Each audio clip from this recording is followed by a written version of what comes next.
Hi, good evening. Welcome to amusing stuff online study circle.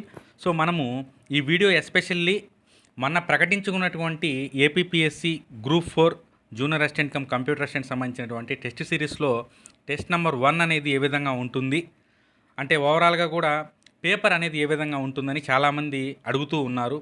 వాటిని ఒకసారి కానీ మనం చూస్తే మాకు క్లారిటీ ఉంటుంది. తద్వారా మేము తదుపరి కార్యాచరణ లేదంటే ఒకవేళ టెస్ట్ సిరీస్ జాయిన్ అవ్వాలనుకున్నా కానీ మాకు ఒకసారి వాటిని మోడల్గా పెట్టండి అని చెప్పి అడగడం జరిగింది.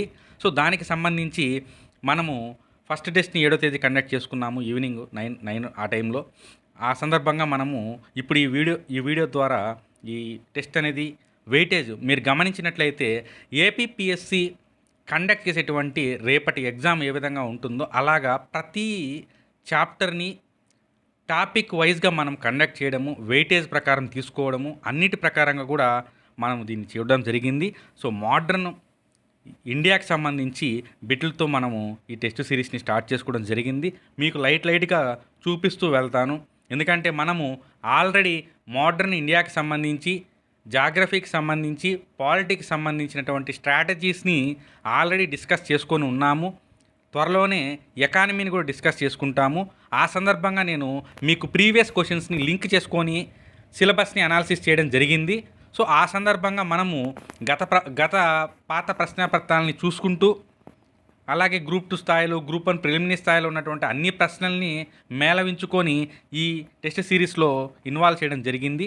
సో మీరు గమనించి చూస్తే అహ్మద్ షా అబ్దాలీ భారతదేశంపై దండయాత్ర జరిగినప్పుడు మొఘల్ చక్రవర్తి ఎవరు? సో అహ్మద్ షా అబ్దాలీ మనం ఎందుకు దీని గురించి స్టార్ట్ అయ్యామంటే, మనకి కడపటి మొఘల్స్, ది లాస్ట్ మొఘల్స్ అని చెప్పి ఏదైతే ఉందో మోడర్న్ ఇండియా అనేది దాంతోనే స్టార్ట్ అవుతుంది. సో అహ్మద్ షా అబ్దాలీ దండయాత్ర జరిపినప్పుడు మొఘల్ చక్రవర్తి అహ్మద్ షానే ఉన్నారు. సో ఈ రెండింటిని గుర్తుపెట్టుకోవచ్చు, అహ్మద్ షా. ఎందుకంటే అహ్మద్ షా అబ్దాలీ భారతదేశాన్ని కొల్లగొట్టాడు, ధనాన్ని మొత్తం కొల్లగొట్టాడు. తర్వాత సెకండ్ క్వశ్చన్, జిజియా పన్ను రద్దు చేసినటువంటి మొఘల్ చక్రవర్తి ఎవరో కాదు, బహదూర్ షా 1. అంటే ఇలాంటి ప్రశ్నలు ఎక్కువగా వచ్చేదానికి అవకాశం అనేది మనకు ఉంటుంది. ఎందుకంటే అహ్మద్ షా అబ్దాలీ కావచ్చు, నాదిర్ షా కావచ్చు, వీళ్ళందరూ కూడా మనకి మోడర్న్ ఇండియాకి సంబంధించి చాలా చాలా ఇంపార్టెంట్. సో 6th క్వశ్చన్ చూద్దాం ఇప్పుడు. నాదిర్ షా 1739లో ఢిల్లీని దోచుకున్నాడు. అప్పుడు పాలిస్తున్నటువంటి మొఘల్ రాజు ఎవరు? చూడండి, అక్కడ అహ్మద్ షా దోచుకున్నప్పుడు అహ్మద్ షా ఉన్నారు, ఇక్కడ నాదిర్ షా అన్నప్పుడు మహమ్మద్ షా ఉన్నాడు. అహ్మద్ షాకి అహ్మద్ షా, నాదిర్ షాకి మహమ్మద్ షా. కొన్ని కొండ గుర్తులు లాంటివి మనం ట్రై చేయాలి, ఆబ్జెక్టివ్ ఎగ్జామ్ అన్నప్పుడు ఆ విధంగానే ఉంటుంది. సో ఇక్కడ మీరు చూడండి, మనము ఒక 7 ప్రశ్నల వరకు మోడ్రన్ ఇండియాని డిస్కస్ చేసుకోవడం జరిగింది. ఒక 4 ప్రశ్నలు మోడ్రన్ ఏపీని కూడా డిస్కస్ చేసుకున్నాము. సో అన్ని చాప్టర్స్, సబ్జెక్ట్స్ సంబంధించిన బిట్లు ఒక చోట ఇస్తాము. మనకు 8 నుంచి ఏమి స్టార్ట్ అయింది? పాలిటీ స్టార్ట్ అయింది. ఏ చట్ట ప్రకారము కలకత్తా, మద్రాస్, బొంబాయిలో హైకోర్టు ఏర్పాటైంది? అది ఏదో కాదు, మీకు కూడా తెలుసండి. మనకి 1861 కౌన్సిల్ యాక్ట్ ప్రకారము 1862లో ఆ మూడిట్లో ఏర్పాటైనది జరుగుతుంది. దాని తర్వాత మనకి బిట్లు కొన్ని కాన్సెప్ట్ వేలో కూడా ఇవ్వడం జరిగింది. ఎందుకంటే పాత ప్రశ్నలు కానీ మీరు పరిశీలిస్తే 1 లైన్ క్వశ్చన్స్, చిన్న ఆన్సర్స్ అన్నీ కూడా ఉంటాయి. బట్ మనము మధ్యలో ఏం చేసామంటే ఇలాంటి కాన్సెప్చువల్ ఓరియంటెడ్గా ఉన్నటువంటి గ్రూప్ 1 ప్రిలిమినరీ స్థాయి ప్రశ్నలు కూడా ఇక్కడ ఇవ్వడం జరిగింది. మీరు గమనించండి, ఇక్కడ భారత ప్రభుత్వ చట్టం 1858కు సంబంధించి ఈ చట్ట ప్రకారం గవర్నర్ జనరల్ ఆఫ్ ఇండియా హోదాను వైస్రాయ్ ఆఫ్ ఇండియాగా మారుస్తారు. అంటే వైస్రాయ్ నథింగ్ బట్ ప్రతినిధి, రాణి యొక్క ప్రతినిధి. సెకండ్ బి స్టేట్మెంట్ ఏంటంటే మొదటి వైస్రాయ్గా లార్డ్ రిప్పన్ ఎంపికయ్యారు. ఓకే. నెక్స్ట్ సి స్టేట్మెంటు, భారత రాజ్య కార్యదర్శి, council of state, secretary of states అని చెప్పి అంటారు. ఆ పదవిని కొత్తగా సృష్టించడం జరిగింది.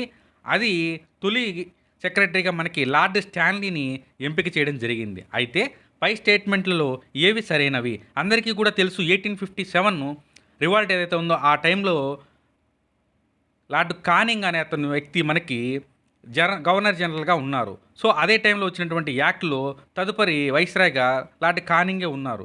ఇక్కడ రిప్పన్ అని చెప్పారు. సో ఇది మనకి రాంగ్ ఆన్సరు. కాబట్టి మన ఆన్సర్ ఏమవుతుంది? ఏ మరియు సి అవుతుంది. సో అలా కాన్సెప్చువల్ వాటిని కూడా మనం డిస్కస్ చేసాము. అలాగే గ్రూప్ 4 లాస్ట్ టైం అడిగినటువంటి బిట్లు కనుక గమనించినట్లయితే అలాంటి బిట్స్ కూడా కొన్ని ఇవ్వడం జరిగింది. రాజ్యాంగ పరిషత్ ఏర్పాటు చేసిన ముసాయిదా కమిటీలో కింది వాళ్ళని ఎవరు సభ్యుడు కాదు. ఎందుకంటే ఆల్రెడీ ఉన్న వాళ్ళు తెలిస్తే తప్ప సభ్యుడు కాదని చెప్పేది మనకి తెలీదు. సో అందుకని చెప్పి ఇలాంటి బిట్స్ని ఇవ్వడం జరిగింది. బాబు రాజేంద్ర ప్రసాద్ గారు డ్రాఫ్ట్ కమిటీలో సభ్యులు కాదు, ఆయన స్టీరింగ్ కమిటీకి సభ్యులు, చైర్మన్ స్టీరింగ్ కమిటీకి. సో ఆ రకంగా మనము పాలిటీని డిస్కస్ చేసుకున్నాము. సో గవర్నర్ జనరల్కి ఆర్డినెన్స్ చేసే అవకాశము, ఇలాంటి బిట్లన్నీ కూడా మనకి బాగా ఇంపార్టెంట్ అండి. మత ప్రాతిపదికన అన్నప్పుడు మింటో మార్లే వస్తారు.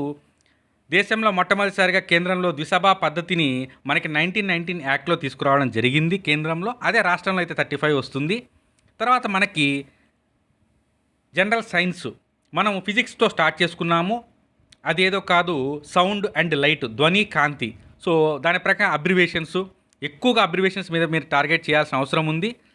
తర్వాత సబ్బు బుడగ వివిధ రంగులు ఏర్పడడానికి గల కారణం అని చెప్పి మనం ఒక ప్రశ్నించుకోవడం జరిగింది. అది వ్యతికరణము. కాంతి యొక్క ధర్మాల ఆధారంగా రకరకాల పనులన్నీ జరుగుతాయి.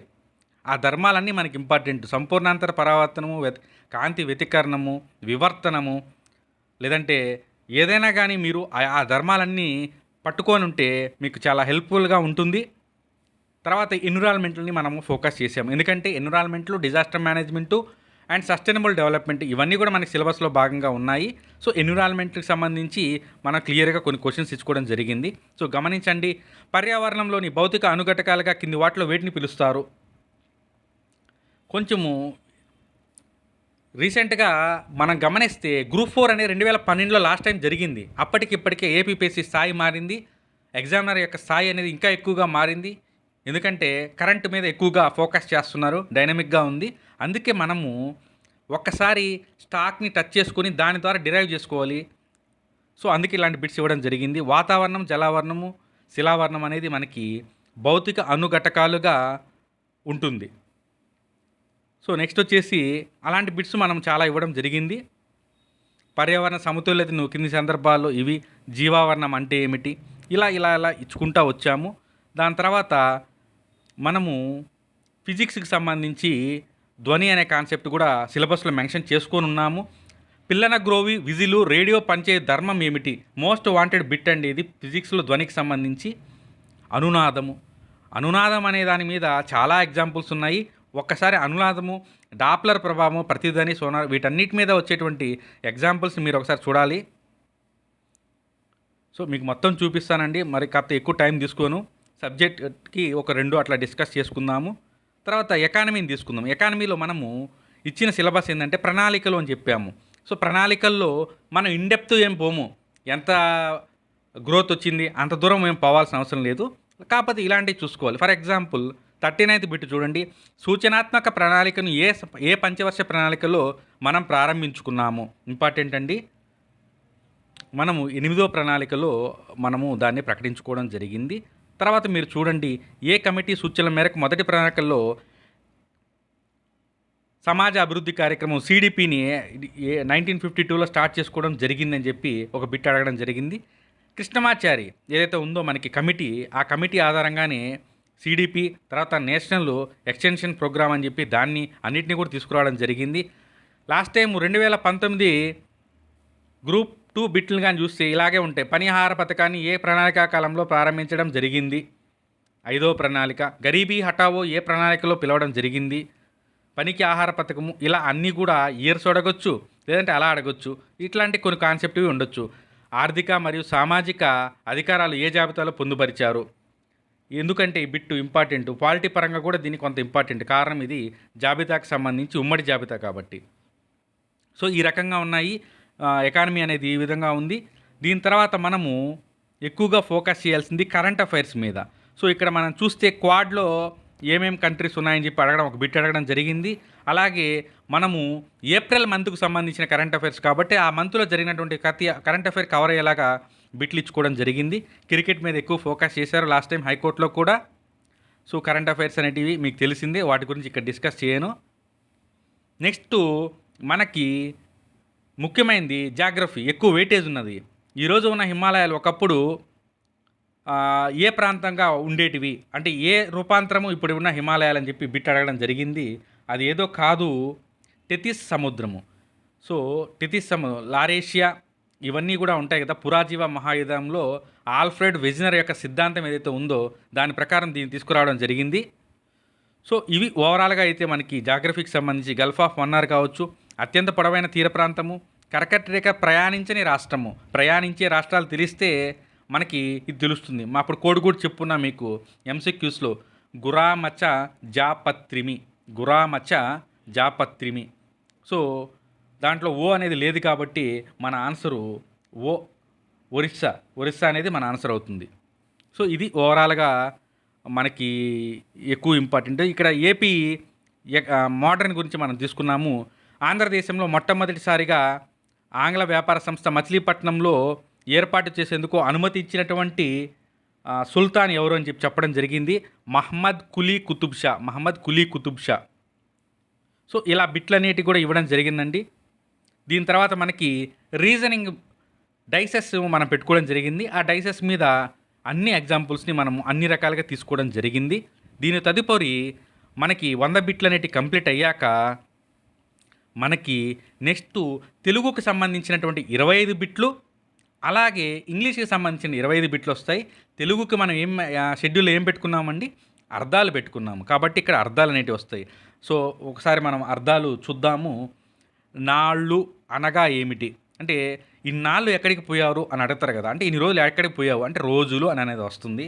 తర్వాత కంజరా అనగా అర్థం ఏమిటి అని చెప్పి అడగడం జరిగింది. అది ఒక రకమైనటువంటి వాయిద్యము. కంజరా అంటే ఒక రకమైన ఆయుధం. ఈ రకంగా మనము సెట్ ఆఫ్ ఎగ్జాంపుల్స్ని మనం తీసుకోవడం జరిగింది. సో ఇవన్నీ కూడా మీకు ఒక ప్రాక్టీస్ అనేది ఉంటుంది, కొత్తగా అనేది ఏమి ఉండదు. సో ఈ రకంగా మీకు చాలా హెల్ప్ఫుల్గా ఉంటుంది. దీని తర్వాత ఆర్సీ రీడింగ్ కాంప్రహెన్షను. మీకు ప్రవీణ్ సారు ఇంగ్లీష్ని టీచ్ చేస్తా హైకోర్టు టైం నుంచి కూడా రీడింగ్ కాంప్రహెన్షన్లో ఉన్నటువంటి అన్ని లెవెల్స్ని మీకు పరిచయం చేశారు. అన్నీ కూడా క్వశ్చన్స్ ప్యాసేజ్లో ఆన్సర్స్ ఉండవు. ఒక్కోసారి టోన్ ఆఫ్ ది ఆథరు, అలాగే ఆథర్ యొక్క ఏమనుకుంటున్నాడు, ఆయన ఫీలింగ్ ఏ విధంగా ఉంది అన్నట్టుగా కూడా కొన్ని అడగడం జరుగుతాయి. అవన్నీ కూడా మీకు కూలంకషంగా క్లాసెస్ని కండక్ట్ చేస్తూ, మెటీరియల్ ఇస్తూ, ప్రాక్టీస్ని కూడా మన యొక్క ఏదైతే ఇంగ్లీష్ కోర్స్ ఉందో ఆ కోర్స్ ద్వారా ఒక క్లాస్ రూమ్లో ఉన్నట్టుగా మనకి మంచి క్లాసెస్ని కండక్ట్ చేసుకుంటూ ఉన్నారు. సో దాన్ని కానీ మీరు జాయిన్ అవ్వాలనుకుంటే వెంటనే కాల్ చేయండి. మీరు కాల్ చేస్తే మీకు అన్ని వివరాలు చెప్తారు. ఎందుకంటే ఎగ్జామ్ ఎప్పుడు ఉంటుంది, ఎక్కడ ఉంటుంది అవన్నీ అనవసరం. మనకి ఎగ్జామ్కి సంబంధించిన నోటిఫికేషన్ అనేది వచ్చింది. మనము ఖచ్చితంగా ఎగ్జాము ఏదో ఒక రోజున రాయాలి కాబట్టి నిండు కుండ అనేది ఎప్పుడూ తొనకదంటారు. నిండు కుండ మీన్స్ కుండ నిండా నీళ్ళు ఉంటే అది అటు ఇటు బెండ్ అవ్వదు. అదేవిధంగా ప్రతి ఒక్కరం కూడా సబ్జెక్ట్ని కానీ ఎక్కువగా తీసుకుంటే ఎగ్జామ్ ఏ రోజు పెట్టినా మనం తొనకాల్సిన అవసరం లేదు.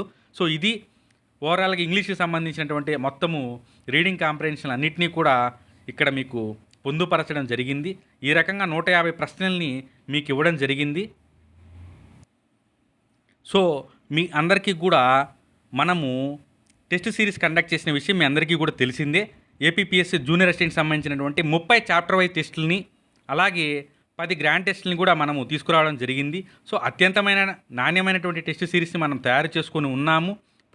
అంతేకాకుండా కాంప్రహెన్సివ్ కవరేజ్ అంటే ప్రతి సబ్జెక్ట్లోనే ప్రతి చాప్టర్ని కవర్ చేశాం కాబట్టి కేవలం 599 రూపాయలని 9441541828కి ఫోన్పే ఆర్ గూగుల్ పే చేసి మీ మెయిల్ ఐడిని కానీ పంపిస్తే మీకు ఇప్పుడు దాకా జరిగినటువంటి టెస్టులు అన్నింటినీ కూడా మీకు మెయిల్ చేయడం జరుగుతుంది. తదుపరి మీరు ప్రాక్టీస్ చేసుకోవచ్చు.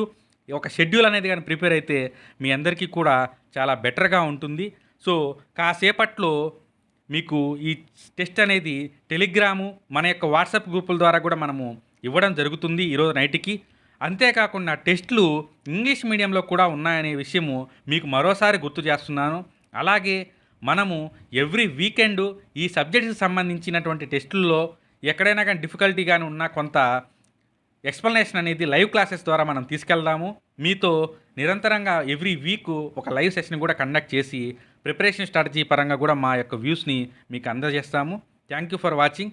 ఎవరైనా కానీ ఫస్ట్ టైం మన ఛానల్ కానీ విజిట్ చేస్తే తప్పకుండా సబ్స్క్రైబ్ చేసి, లైక్ చేసి, షేర్ చేయవలసిందిగా కోరుతున్నాము. Thank you.